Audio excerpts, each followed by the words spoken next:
Last week, Scott Morrison was getting ready to speak at international climate talks. I look forward to participating in that program.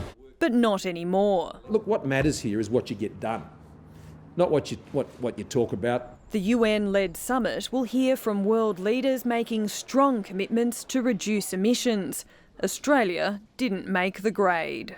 Well, there are many countries that are not speaking. I mean, New Zealand's not speaking either.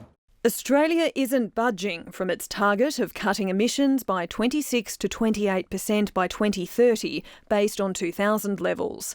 By comparison, the UK has recently committed to cutting emissions by 68% by 2030, based on 1990 levels.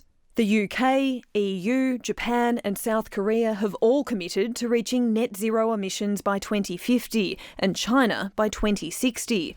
Scott Morrison will only commit to reaching net zero sometime in the second half of the century. We also have to realise that even the US is stepping up, with President-elect Joe Biden promising to rejoin the Paris Agreement and committing to net zero by 2050. The world is sending Scott Morrison a very, very clear message.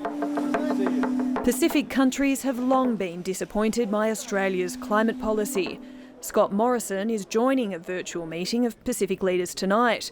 They want greater emissions cuts and advocacy from Australia, but won't be surprised if they don't get either.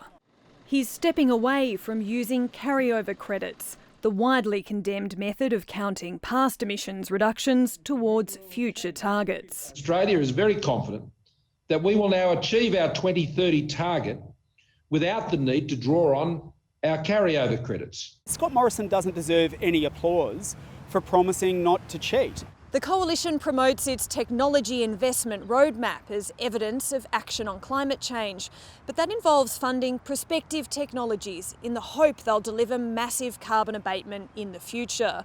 With other world leaders offering concrete commitments now, it leaves Australia increasingly isolated.